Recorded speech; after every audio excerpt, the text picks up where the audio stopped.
어떻게 해요? 하나님의 아들이 되기 위해서는 뭘 받아야 돼요?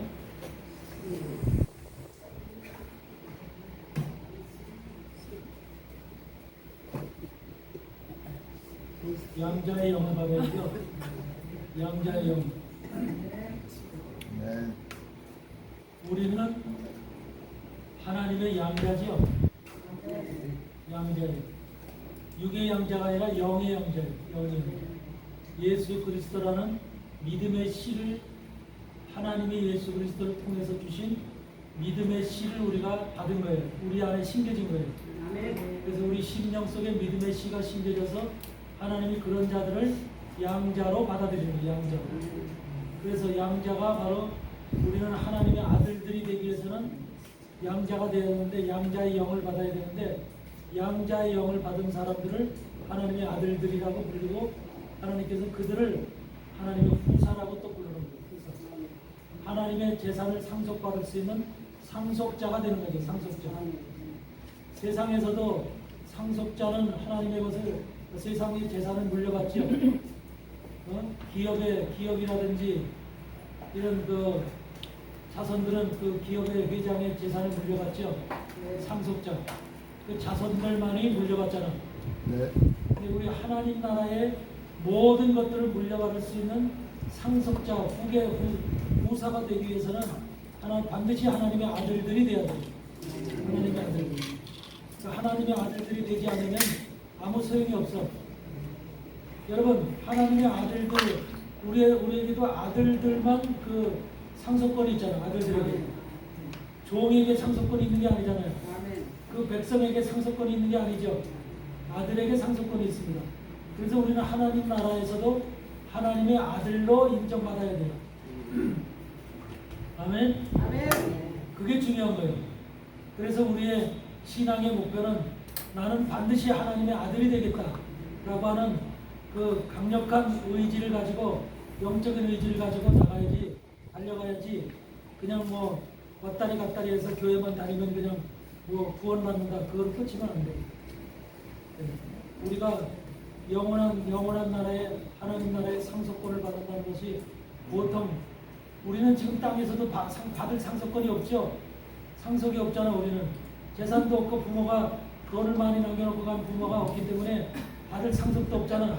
근데 하나님이 하늘나라의 상속을 우리에게 해주시겠대. 아멘. 이런 기가 막힌 축복이 우리에게 있는 거야. 아멘. 상상도 못할 축복이, 영광의 축복이 우리에게 임할 줄 믿습니다. 아멘.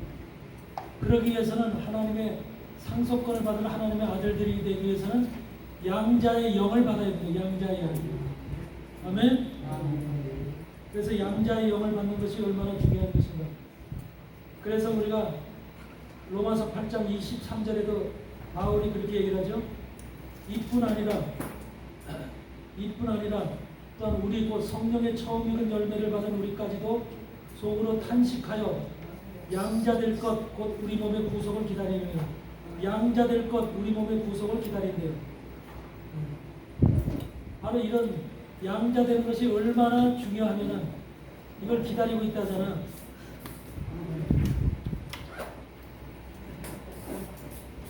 그런데 양자되는 것이 그러면 양자의 영을 받아야 된다고 해요. 양자의 영. 양자의 영을 받지 않으면 우리가 하나님의 아들이라고 인정받지 못하죠. 우리가 8장 14절을 보면 그런 말씀이 있어요. 무릇 하나님의 영으로 인도함을 받는 그들은 곧 하나님의 아들이라. 너희는 다시 무서워하는 종의 영을 받지 아니하고 양자의 영을 받았으므로 아바 아버지라 부르짖느니라. 성령이 친히 우리 영으로 더불어 우리가 하나님의 자녀인 것을 증거하시나니 자녀임은 또한 후사 곧 하나님의 후사여 그리스도와 함께한 후사니 우리가 그와 함께 영광을 받기 위하여 고난도 함께 받아야 될 것입니다.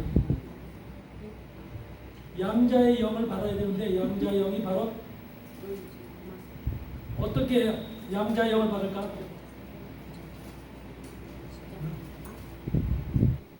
어떻게 해야 양자의 영을 받아요? 교회만 열심히 다니면 양자의 영을 받아요?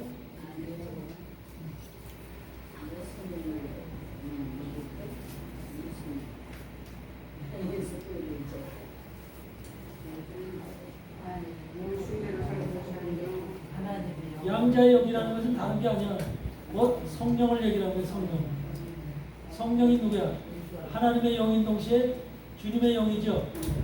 주님의 영이에요. 그러니까 주님의 영이 우리 안에 들어와야만, 우리 안에 주님의 영이 우리 안에 거하셔야만 양자로 인정을 받는 거예요.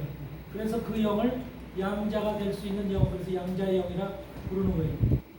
그런데 주님의 영을 영인, 그러니까 우리가 편하게 얘기할 때 양자영이라고 얘기하지 않고 성령이다 이렇게 얘기하는데, 그 성령을 받으려면, 양자의 영을 받으려면 어떤 절차가 필요할까? 어떤 순서가 필요할까? 우리 세상에서는 교회에서 성령이라는 찬양도 많지만, 성령이라는 것을 그냥 구하면 쉽게 주는 것으로다가 많은 사람들이 기도원에서 열심히 기도하다 보니까 성령 받았다고 하는 사람들이 많아야 들어요. 근데 그것이 참된 성령일까?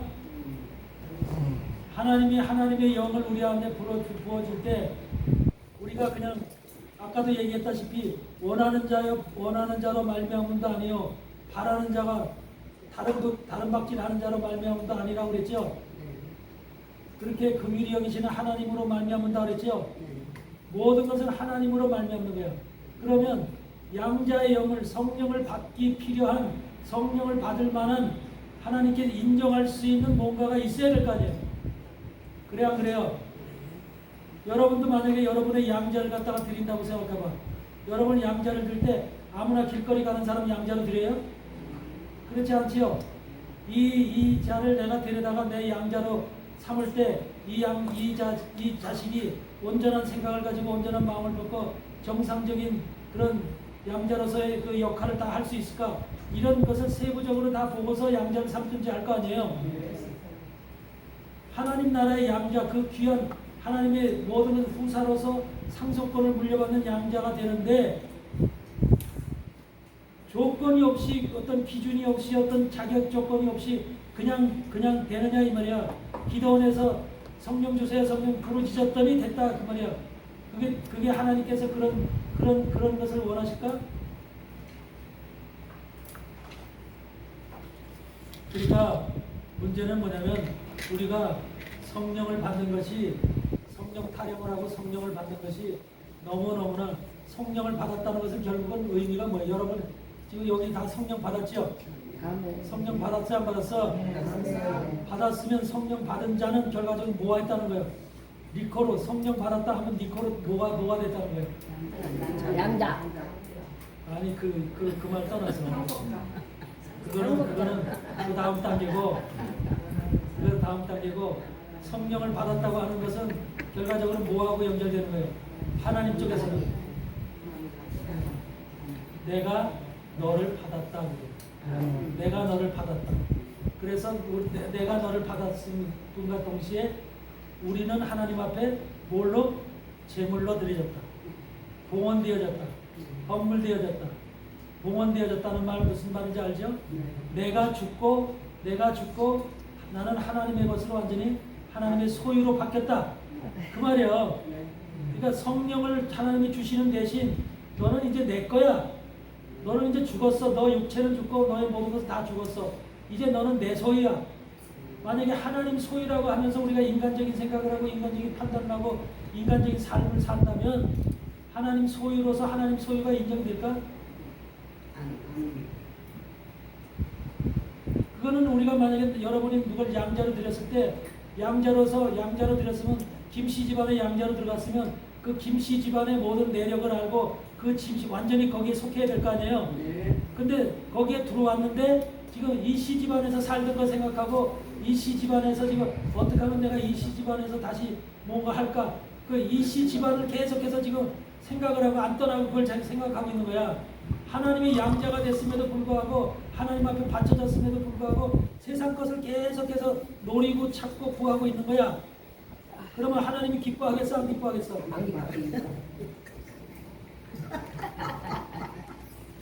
말이 안 되죠. 그러니까 성령을 받았다고 하는 것은 내가 하나님 앞에 드려졌다, 봉헌되어졌다, 그걸 히브리어로 헤렘되어졌다, 헤렘되어졌다. 그러면서 나는 완전히 이제 죽었다 그 말이에요. 근데 기도원에서 성령 받았다는 사람이 성령은 받았다고 얘기를 하는데 내가 볼 때는 또 누가 볼 때는 성령 받은 사람 하나 죽은 사람이 없더구만 하나 더 살아서 펄펄 뛰는구만. 예? 자기 생각도 살았고 자기 주장도 살았고 의도 살았고 그리고 자기 고집도 살았고 혈기도 살았고 다 살아있는데 성령 받았어요. 그거는 자기 생각 속에서 받은 것이지. 그리고 그때 내려오는 성령은 그렇게 성령의 모습처럼 성령처럼 우리를 갖다가 내려오는 영이 뭐야? 사단의 영의 관계예요. 사단이에요.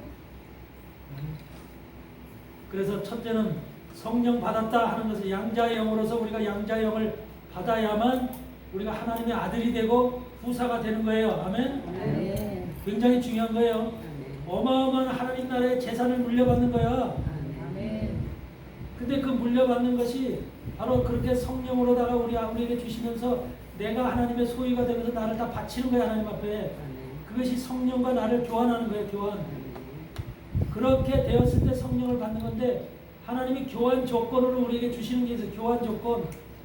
교환. 내가 너를 받을 때 네 속에 무엇이 있어야만 내가 받겠다라고 하는 성령을 주고 내가 대신 너를 받겠다고 하는 우리 하나님께서 우리에게 요구하시는 조건이 있다니까. 조건. 그 조건이 뭐예요? 하나님이 그냥 너 교회 30년 다녔으니까 내가 너 성령 주고 내가 너를 받을게 이런 게 아니야. 그 속에 심령을 보시는 하나님은 네 안에 여러분 안에 바로 하나님이 기뻐하실 만한 무슨 조건을 가지고 있어야 돼. 기뻐하실 만한 뭔가를 소유하고 있어야 되고 그걸 가지고 있어야만 하나님께서 참 기쁘다. 내가 너를 받았으니 이제 너는 내 것이다. 내가 너를 받아서 참 기쁘다. 행복하다. 하나님이 이런 고백을 할 수가 있는 거야. 내가 너를 양자로 받아들였으니 나는 참 오늘 기쁘다. 이렇게 잔치를 베풀자. 이렇게 할 수가 있는 거지. 만약에 그 조건이 갖춰지지 않았는데 이렇게 하나님이 무조건 그를 받아들이고 잔치 벌이고 그럴 하나님이 아니야. 하나님은 철저하게 완벽하게 거룩하게 모든 것이 틀림없이 하시는 분이 하나님이죠. 일을 허지부지하고 트릿하게 하시는 분이 하나님이 아니시라는 거죠. 그러면 우리의 갖춰야 될 조건이 있어야만 그 조건을 갖춰야만 하나님이 성령을 부어주시면서 너는 내 거야 하고 데려가시거든. 영을 부어주시고 우리는 하나님 앞에 속한 자가 되는 것이거든. 그 조건이 뭐냐면 조건이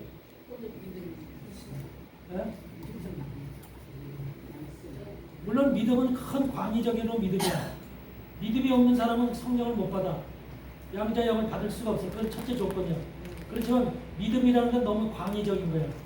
큰 것이고 하나님의 양자의 영, 아들의 영을 받을 수 있는 사람은 구체적으로 세부적으로 완벽하게 뭔가 성경에서 요구하는 뭔가 그런 것을 갖추고 있어야만 하나님께서 너는 내 아들이야. 너는 정말로 양자의 영을 받은 내 아들이야. 이렇게 인정하시는 거예요.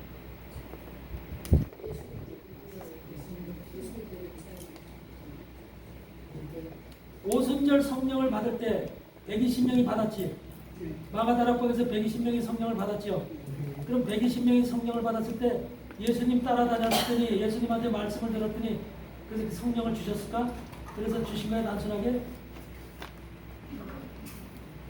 성경은 성령을 받을 수 있는 구체적인 조건을 우리에게 제시하고 있는 거야. 말씀을 통해서 그걸 받아야지, 그걸 깨달아야만 아 이래야 성령을 받는구나, 진짜 성령을 주시는구나 라고 하는 것을 알게 되는 거야. 오순절 성령을 하나님께서 왜 주셨는가? 120명이 이뻐서 준 건 아니야. 뭔가 자격 조건을 갖췄기 때문에 주는 거야. 자격 조건을. 예수님 말씀을 들은 사람들이 120명만 있지 않아. 더 있어. 수백 명, 더 이상 뭐 수천 명도 있을 수 있어. 그렇지만 그들 속에 누구도 받아서 또 왜 해피는 120명이냐 그 말이야. 120명만 합당한 조건을 갖췄기 때문에 주님 보실 때 합당한 조건을 갖췄기 때문에 성령을 부어주시고 그들의 성령의 능력으로 다 이제 전도할 수 있는 증거자로서 세움을 받을 수 있었던 거야. 그러면 그 조건이 뭐냐면 조건. 우리가 바로 그 조건을 알아야만 그 조건을 내 것이 돼야만 하나님께서 내게 진짜 성령을 주시고 양자의 영을 부어주시는 거야. 그리고 그때 비로소 너는 내 아들이다. 하나님의 아들이다. 라고 인정하시는 거야. 성경은 우리에게 그걸 구체적으로 말하고 가르치지 뭐랍니까? 그냥 두리뭉실하게 기도 안에서 그냥 기도하고 열심히 성령 했더니 성령 주시라. 이게 아니야. 그건 전부 다 그건 가짜야, 가짜. 하나님은 그렇게 일하시지 않아. 여러분이라도 만약에 여러분의 자식을 삼는데 양자를 삼는데 두리뭉실하게 엉터리로다가 그냥 흐지부지하게 이렇게 양자를 삼으면 그게 마음에 신뢰가 가겠어, 안 가겠어? 그 자식이 신뢰가 가, 안 가? 안 가잖아. 신뢰가 되려면은 부모가 양자로 받아들일 애를 얼마나 그걸 살피고 조사하고 그에 대해서 모든 걸 알아보겠어. 그래서 완벽히 해야만 그걸 양자로 받아들일 거 아니야. 이게 사기나 치고 만약에 도둑질이나 하고 깜빵이나 드러나는 애라면은 그리고 남한테 교묘하게 남을 못할지라 하고 남을 찔르기나 하고 만약에 이런 자기가 숨기면은 모르잖아. 근데 하나님은 그 속까지 다 내부를 알기, 심령을 알기 때문에 다 아시잖아요. 만약에 우리가 그런 성품을 얼마든지 숨길 수 있잖아. 내가 비밀리 하고 어둠의 일들 갖다 얼마든지 숨길 수 있죠.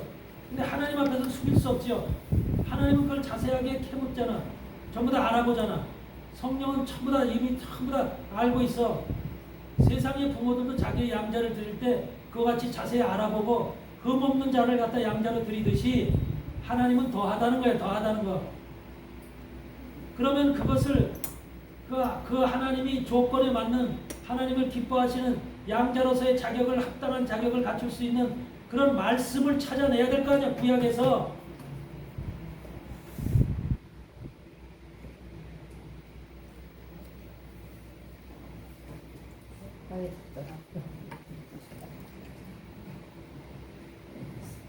없어요? 찾아봐.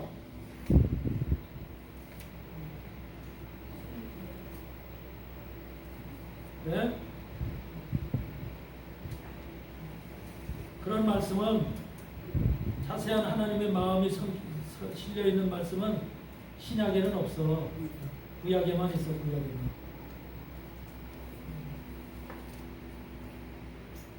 그러면 구약의 말씀을 다윗왕이 하나님한테 합한 자라고 그랬는데 하나님은 다윗은 그런 조건을 다 갖췄기 때문에 하나님께서 합하라고 그런 것이지.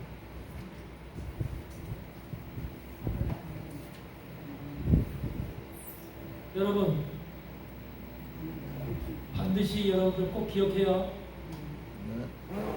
성령은 그냥 하나님이 그냥 두리뭉실하게 그냥 이뻐서 주는 게 아니야. 자격을 갖췄을 때 주는 거예요. 자격을 갖췄을 때. 그 자격을 그래서 우리가 오순절 성령이라고 얘기를 합니다. 오순절 성령. 50일째 되는 날 성령이 내려왔잖아. 주님이 부활하시고 나서 이 땅에서 며칠을 있었어. 40일 동안 있었죠. 이 땅에서 40일 동안 제자들 만나고 가르치고 있었죠. 네. 같이 먹고 마시고 있었죠. 네. 그러고 나서 갔었죠. 네. 부활하시고 올라가셨죠. 올라가시고 나서 50일째 될 때 성령을 부어주셨죠. 그걸 오순절 성령이라고 그러잖아. 그 오순절 성령 때 바로 120명이 성령 세례를 받았잖아요. 그럼 120명이 성령 세례를 받았을 때 신약에서는 오순절 때 성령이 내려와서 바람같이 불같이 쉬는 것이 내려와서 이렇게 성령을 받았다라는 표현만 되어 있잖아. 그리고 능력을 받아서 그 성령을 받고 나서 나가서 방언을 막 하고 이나라 저나라 말로 방언을 하고 했다는 그런 능력의 표현들이 나와 있잖아요. 그렇지만 그 성령을 받을 때 120명이 어떤 조건을 가지고 성령을 받았다고 말은 없잖아요. 근데 여러분들 바로 120명의 문도들처럼 성령을 받아야만 될 사람들이잖아. 하나님의 아들로 양자의 영을 가진 그런 아들로 인정을 받아야 되잖아요. 그러니까 오순절 성령의 그 모습이 동일하게 여러분한테 임해야 되는 것이거든요. 그걸 그 사람들 120명에게만 얘기하는 것이 아니라 지금 마지막 시대까지 살아가는 우리에게도 동일하게 그 성령은 똑같거든요. 예전에 있던 성령이나 지금의 성령이나 똑같아.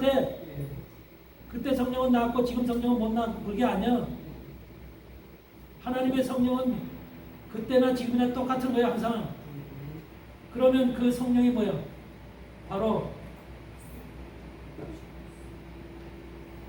오순절 성령이 나와 있는 것이 오순절 성령이 나와 있는 우리 구약이 어디에 있어? 레위기 23장. 레위기 23장 펴봐 그 빨리.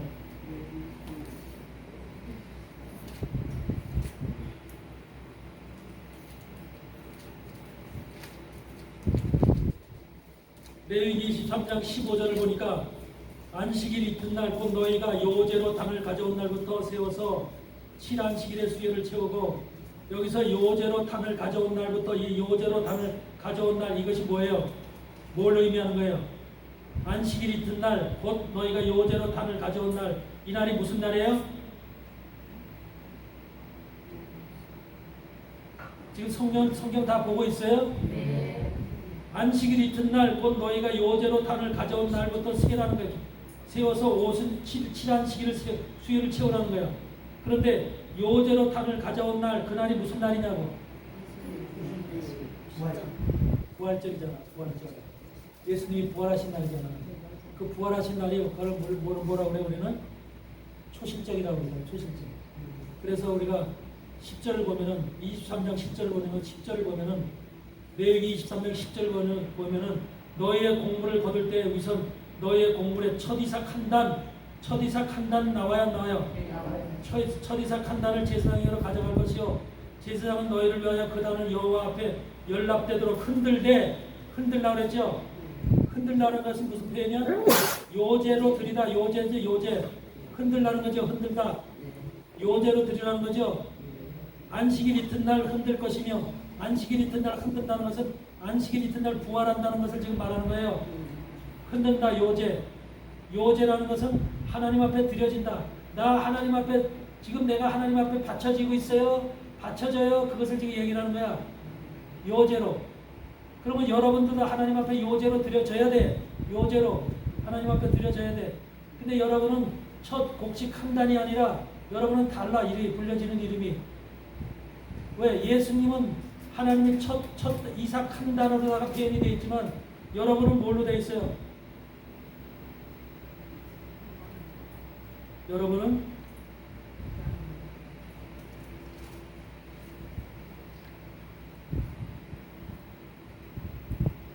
첫 열매라. 첫 열매. 이 땅에서 첫 열매, 하나님 앞에 드려지는 첫 열매인 거예요. 예수님은 단이고 첫 단이고 여러분은 첫 열매인 거예요.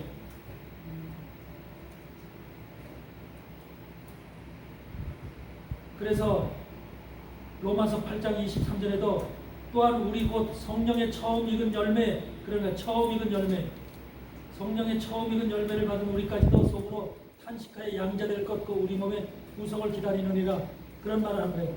그러니까 지금 여러분들은 첫 열매로 하나님 앞에, 처음 익은 열매로 하나님 앞에 드려져야 될 자들인 거야. 알았어요? 예수님은 첫 열매가 아니라 단이야.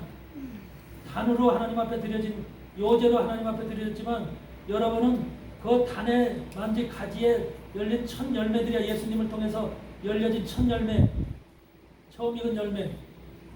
그런데 그래서 안식일 요제로 단을 가져온 날부터 세워서 7안식일의 수요를 채우고 제7안식일 이튿날까지 합 50일을 세워서 제수하여 새 소제를 여호와께 드려. 새 소제, 새로운 소제. 여러분들이니까 새 소제야. 새 소제로 오순절날 하나님 앞에 드려지는 소제가 새 소제야. 새 소제. 그동안 그 전에 드려본 적이 없는 새 소제. 그 새 소제가 지금 120명의 문도들이 마가다락방에서 성령 세례를 받았을 때 그들을 새 소제라고 얘기를 하는 거야. 아멘?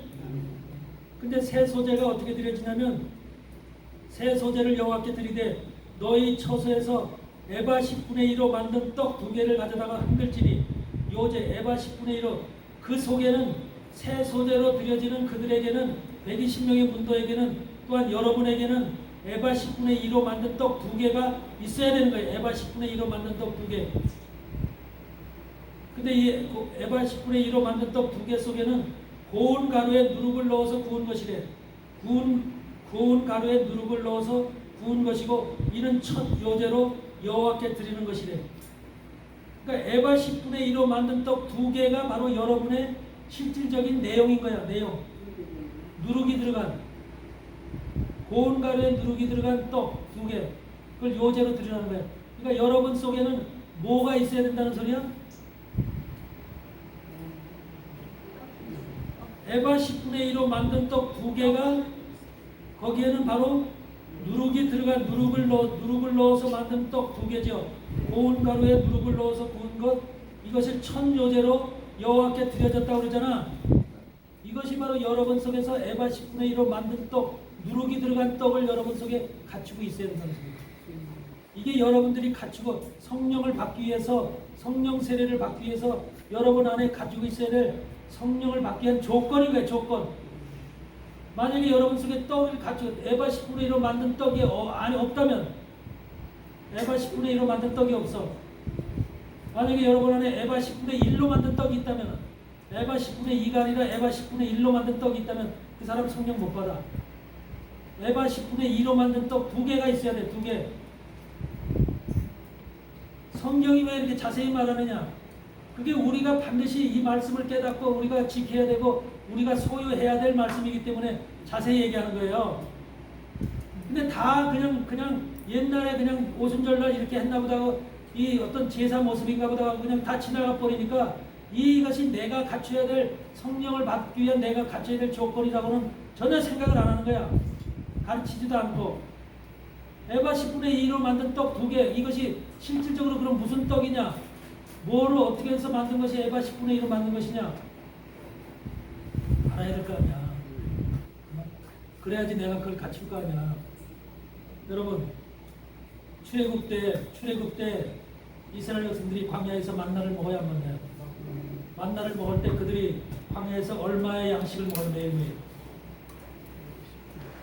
모세를 통해서 주어진 만나의 양이 에바 10분의 뭐예요? 에바 10분의 1이죠. 에바 10분의 1. 그 에바 10분의 1을 다른 말로는 한 호멜이라고 그러죠. 한 호멜. 한 호멜이 에바 10분의 1이야. 그러니까 이스라엘 백성들은 광야에서 그때 율법으로 가르침을 받았을 때죠. 광야 40년 동안 행군할 때죠. 이럴 때 에바 10분의 1의 양식을 하늘로부터 하늘 양식을 받아 먹었던 거예요. 그런데 그들에게 에바 10분의 1을 먹은 사람들에게는 성령 세례를 안 주는 거예요. 성령 세례. 만약에 이들이 에바 10분의 1을 먹었다면은 아마 광야에서 다 성령을 받았을 거야. 근데 성령 세례를 받을 수 없는 거야. 에바 10분의 1을 먹고서. 맥날 에바 10분의 1을 먹어도 성령 세례 못 받는 거야. 이게 중요한 거예요. 이거 깨달아야 돼요. 에바 10분의 1과 에바 10분의 2. 한 호멜과 두 호멜이야. 근데 에바 10분의 2는 언제 두 호멜을 먹으라고 하는 것이 언제 먹으라고 해요? 모세를 통해서. 어? 여섯째 날이죠.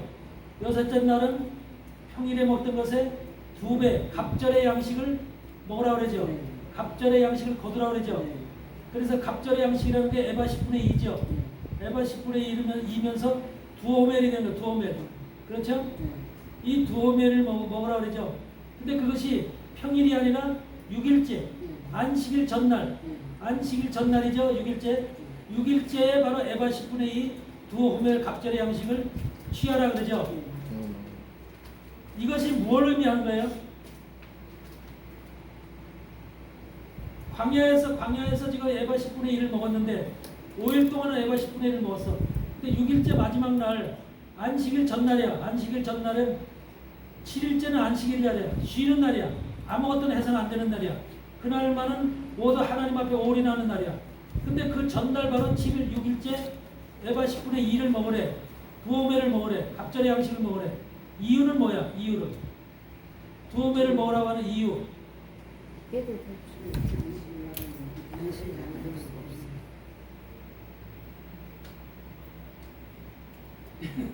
안 나가도 안 되니까. 안식일 때문에 안식일은 아무것도 못하기 때문에 양식을 거두지 못하니까 그날을 위해서 두호멜을 먹으라 그랬죠. 그런 의미죠. 육적으로 보면 그런 거죠. 근데 영적으로 보면 뭐예요? 6일째가 지금 우리가 살고 있는 마지막 시간이 지금 때죠. 지금이 마지막 6일째 살고 있죠 우리가. 그래서 안식의 시간 7일째 들어가면 그걸 주님의 나라 천년왕국에 들어가는 시간이 바로 7일째지요. 그 7일째는 안식이죠. 더 이상 일도 없고 더 이상 뭐 하는 것도 없고 우리 주님 안에서 평안과 안식과 즐거움과 시작을 누리는 그 시간이죠.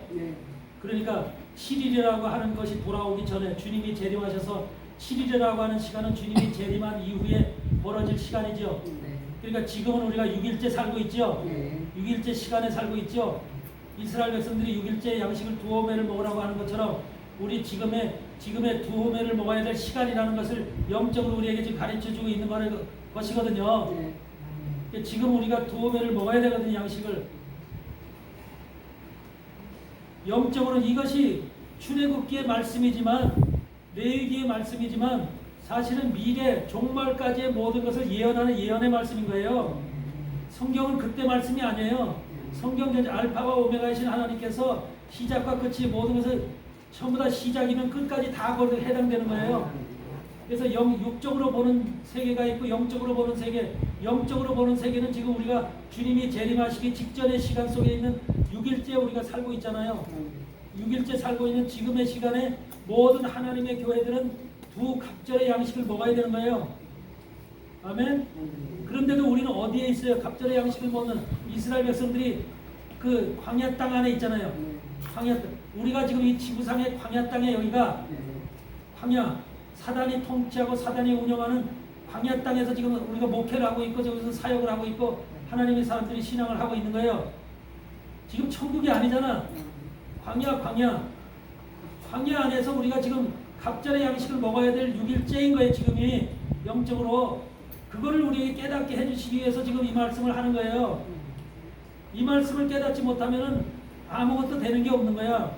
그래서 6일째는 반드시 우리는 지금 시간에 갑절의 양식을 먹어야 되는 시간이거든요. 근데 갑절의 양식을 먹어야 못 먹어요 지금. 교회가 갑절의 양식을 줘야 안 줘요? 사단이 신학과 교리와 교회를 전부 다 파괴시켜가지고서 영적으로 말씀들을 모두 전부 다 사장시켜가지고 한마디로 말하면 갑절의 양식을 못 먹게 만들어 놓은 거예요 지금. 왜? 사단은 알아. 우리가 갑절의 양식을 먹어야 될 사람들인지. 그러니까 사단은 이것을 못 먹게 하려고 신학서부터 다 변절시켜 놓은 거예요. 잘못된 말씀을 먹게 하고. 교회들이 다 무너져가고 다 파괴되져가고 하는 모든 것들이 사실은 지금 6일째 갑절의 양식을 먹어야 될 때인데, 그런데 라오디가의 교회가 바로 6일째 교회거든요. 라오디가의 교회죠. 교회 7교회 중에서 바로 마지막 시대 교회가 라오디가의 교회죠. 근데 라오디가의 교회가 어때요? 벌거벗은 교회죠. 눈먼 교회죠. 어? 그래서 지금 시대 교회들이 한마디로 그런 상태의 교회라는 거죠. 벌거벗고 눈먼 교회라는 거예요. 사단의 적극적인 사단의 말할 수 없는 공략에 의해서 모든 것이 깨어지고 부서지고 망가진 그런 교회와 신앙의 모습, 영적인 모습이 지금 그런 지금 오늘의 세상에 현대의 지금 우리 시대의 현상이라는 거죠. 그러니까 출애굽기에 그 갑절의 양식을 먹으라고 하는 그 말이 광야 시대에 그들만 갑절의 양식을 먹으라고 하는 말이 아니라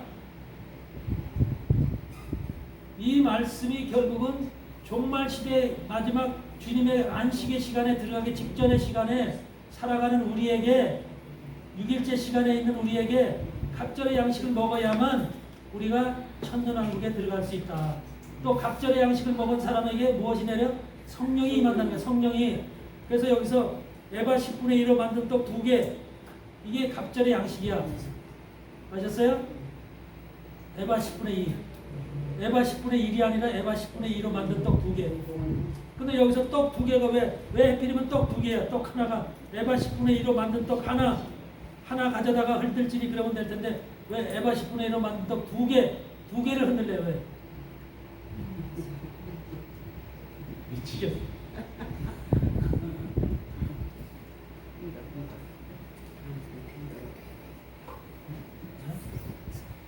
에바 10분의 1로 만든 떡 왜 2개야? 하나만 흔들라고 그러지 않고 왜 2개 만든 2개를 흔들래? 그래? 이게 뭘 의미하는 거예요? 여러분, 떡이라고 하는 것은, 떡은 구약의 말씀을 떡이라고 그러죠. 신약의 말씀은 뭐라고 해요?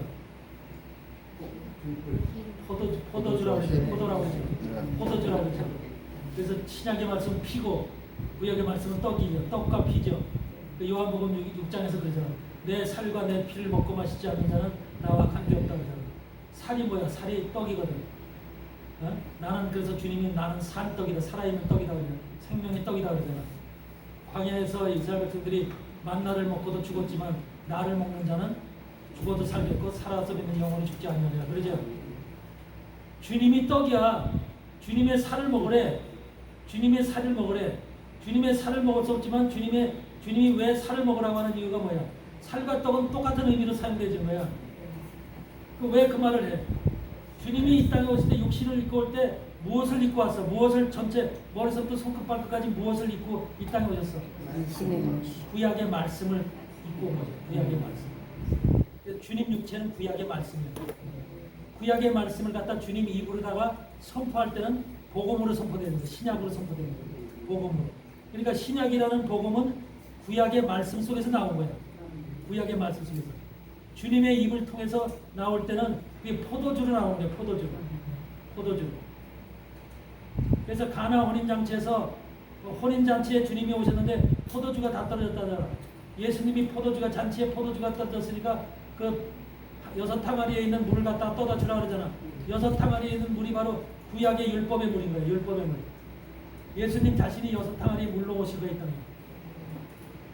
그 물을 떠다 주니까 연회장에 있는 사람들이 그 물을 포도주를 마신 게 아니라 물을 마셨어.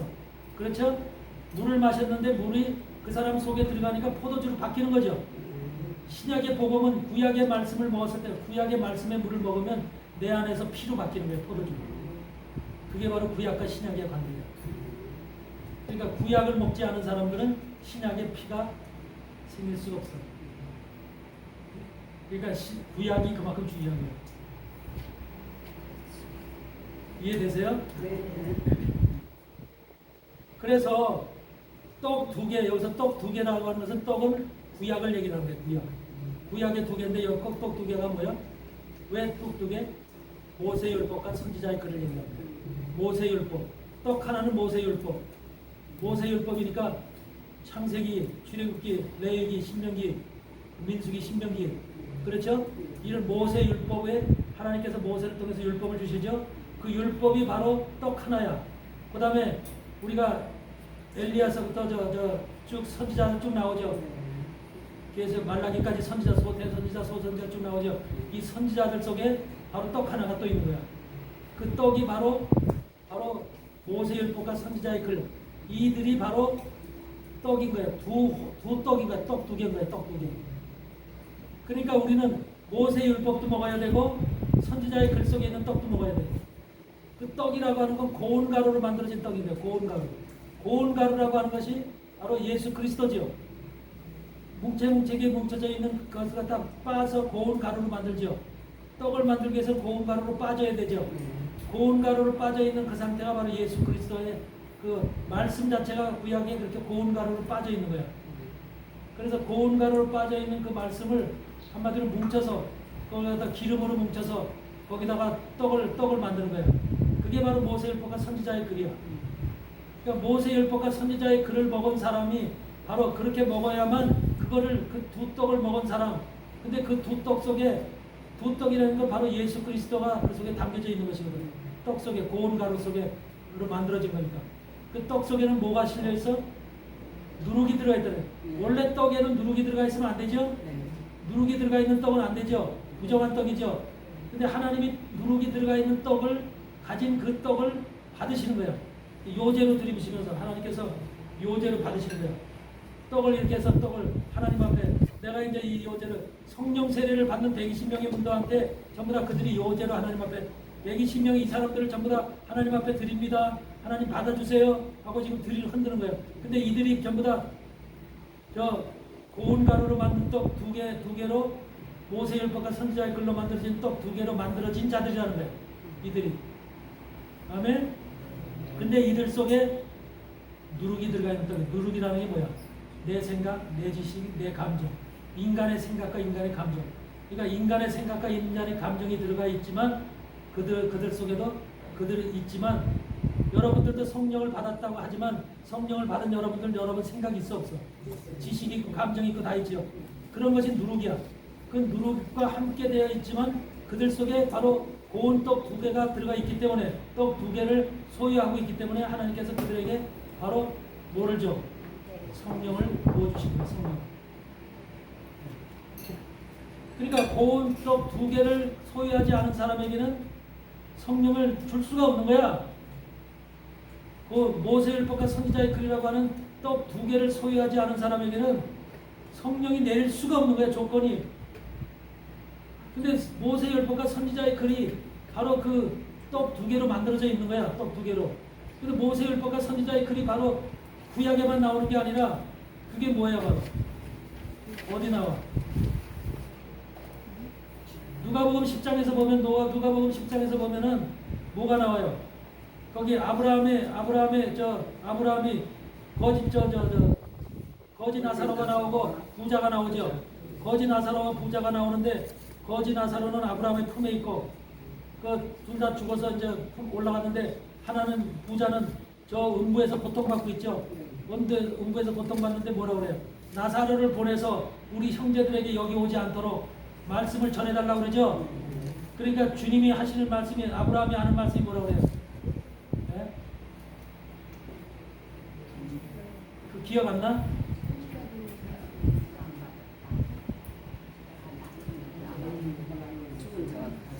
그들에게 너희 형제들에게 지금 누가 있다는 거야? 모세와 선지자가 있으니 모세와 선지자가 있으니 그들에게 들을지니라. 그들에게 들을지니라. 죽어서 가서 너희들에게 간증을 해도 안 믿는다는 거예요. 죽었다 와서 간증하는 교회 와서 간증하는 사람들 많죠. 그거 전혀 효과가 없다는 거예요.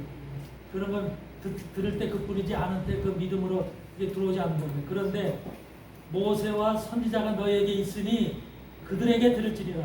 모세 율법과 선지자의 글 속에서 깨달으라는 거예요. 그걸 들으라는 거예요. 말씀을 들으라는 거예요. 두 떡을 얘기하는 거예요. 두 떡을 말씀을 듣고 깨달아야만 비로소 그가 음부에 들어가지 않는다는 거예요. 여러분들 예수님이 저 엠마오로 내려가는 제자들하고 같이 간 거야. 2명의 엠마오로 내려가는 제자들하고 같이 가죠. 같이 가는데 예수님이 계속 무슨 말씀을 전해요? 모세 율법과 시편과 선지자의 글을 전하죠. 근데 그때는 아무것도 몰라요. 아무것도 모르다가 눈이 나중에 떠졌을 때 우리한테 모세 율법과 선지자의 글을 전할 때 우리 마음이 뜨겁지 않느냐 그러죠. 그들이 바로 주님도 뭐를 전해서 모세 율법과 선지자의 글을 전한 거예요. 그거를 받아야만 뭐가 돼? 성령을 받는 거예요. 성령을. 그래야 성령의 사람이 되는 거예요. 진짜. 모세 율법과 선지자의 글을 못 받으면 성령을 받을 수가 없어. 기도 안에서 백날 해도 그건 가짜 성령이야. 사단의 영이야. 사단의 영. 또 뭐해서 사도 요한이나 바울이 로마에서 28장에서 사도행전 28장에서 자기 집에 오는 사람들한테 전부 다 지금 복음을 전해 안 전해? 전하죠. 근데 거기서 뭘로 전했다고 그래? 모세 율법과 선지자의 글 속에 있는 예수 그리스도를 전했다 그러잖아. 모세 율법과 선지자의 글 속에 있는 예수를 전했다. 그 말이 있어 없어? 알고 있다는 거예요. 모르고 있다는 거예요.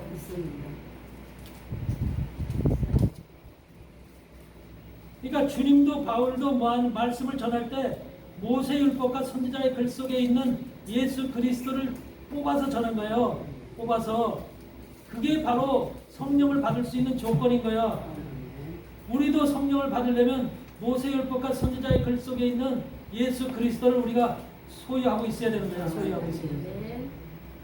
그냥 복음에 있는 예수 그리스도의 십자가에서 날 죽었다. 내 피를 흘려서 내 죄를 삭제했다.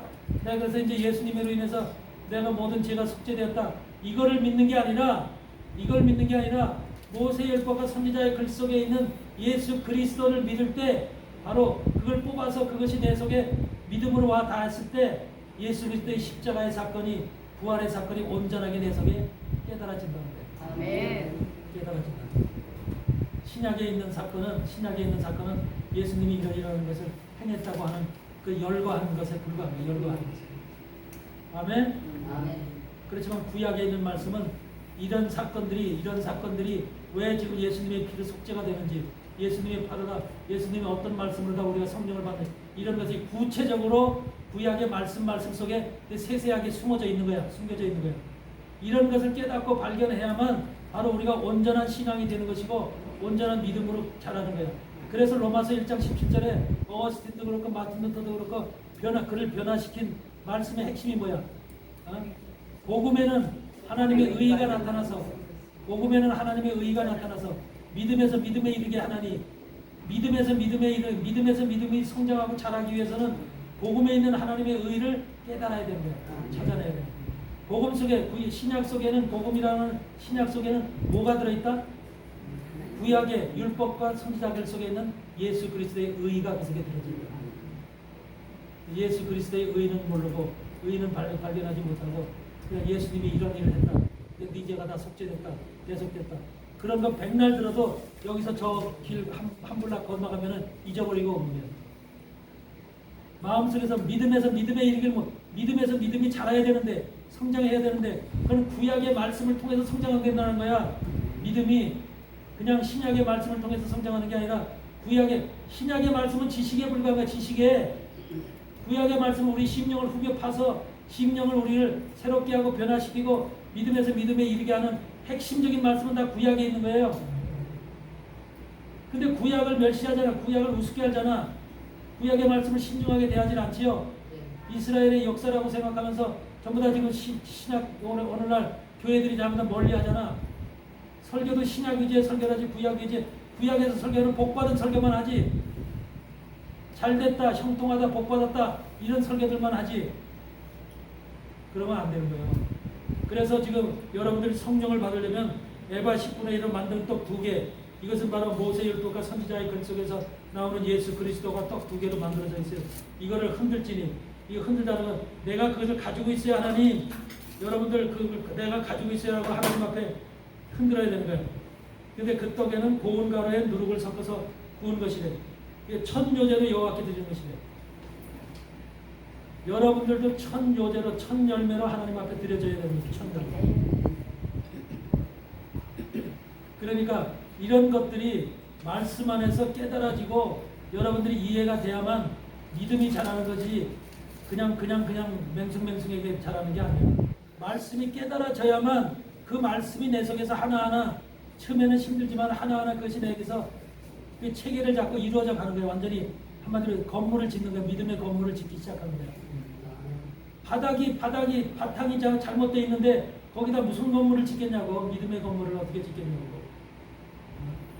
말씀 속에 말씀 위에다 짓는 거야. 건물은 여기에서 보면 18절에 보니까 이제 레위기 18장에 성령 세례를 받을 때 너희는 또 이 떡과 함께 1년 되고 흠없는 어린 양 7과 젊은 수소 하나와 수양 2를 드리되 이들을 그 소제와 그 전제와 함께 여호와께 드려서 번제를 삼을지니 이는 여호와제라. 여호와께 향기로운 냄새가 또 수염소 하나로 속죄제를 드리며 1년 된 어린 수염 2를 화목제 이상으로 드리고 여기에도 왜 짐승들 어린 양과 수소가 나오고 어린 수염소가 나오고 어린 양이 나오고 왜 이런 것이 나와요? 여러분 예수님이 12명의 제자를 뽑았지. 12명의 제자 속에는 어린 양들이 있고요. 수소가 있고요. 수염소가 있고요. 그 다 그들이 맡아 있는 그들에게 주어진 그 짐승의 모습들이 다 있어요. 그들이 하나님 앞에 드려질 모습이 화목제로 드려질 자들, 속죄제로 드려질 자들, 또 번제로 드려질 자들이 12명 안에 다 있는 거예요. 이해되세요? 그럼 여러분들 이 안에도 지금 여러분들을 하나님은 여러분들 지금 어린 양으로 번제로 받을 자들이 있고 속죄제로 받을 자들이 있고 화목제로 받을 자들이 있고 다 그 모습이 하나님 앞에 드려지는 모습이 다 하나님 앞에 공이 드려지지만 그 모습이 개인별로 다른 거예요. 이해되세요? 네. 그래서 짐승으로 다 여기 지금 표현하고 있는 거야.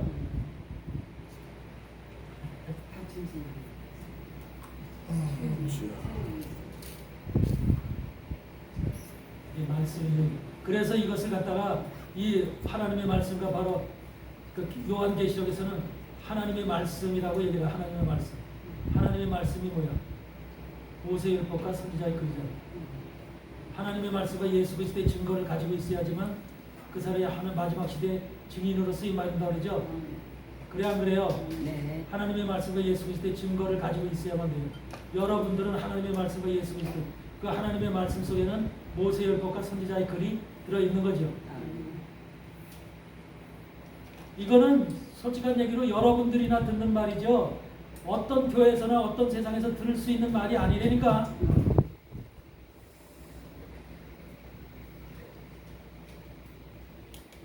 그러니까 이 말씀을 듣고 있는 여러분은 보통 사람들이 아닌 거예요. 이 말씀을 듣고 있는 여러분들은 저 바깥에 있는 세상 사람들 어떤 사람들하고는 아주 질적으로 다른 거예요. 완전히 다른 거예요. 이건 하늘의 말씀이면서 비밀의 말씀이고 계시의 말씀인 거예요. 이런 말씀을 여러분들이 깨닫고 있다고 듣고 있다고 하는 지금까지 드려진 말씀들이 이해가 됩니까? 안 됩니까? 아직 무슨 말인지 그냥 머리가 멍한데요. 그래요?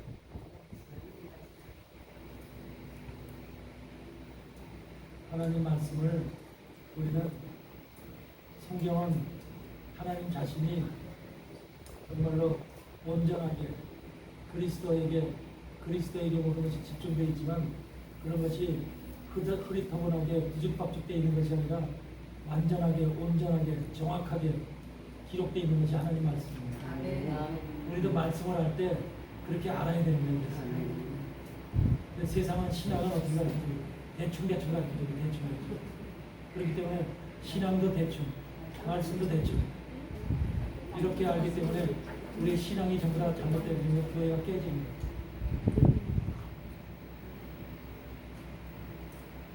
그러니까 여러분들이 지금 들어보니까 지금 여러분들이 해온 신앙 속에서 얼마나 내가 부족한 신앙을 가지고 있는가 알 수가 있겠죠? 네. 하나님 말씀과 예수 그리스도의 증거라고 하는 마지막 시대 증인은 요한은 계시록에만 등장하는 그 말씀이 왜 그런가? 사도 요한을 그렇게 부르잖아요. 하나님 말씀과 예수 그리스도의 증거 때문에 안무라는 사람이 귀한 것 같았잖아요.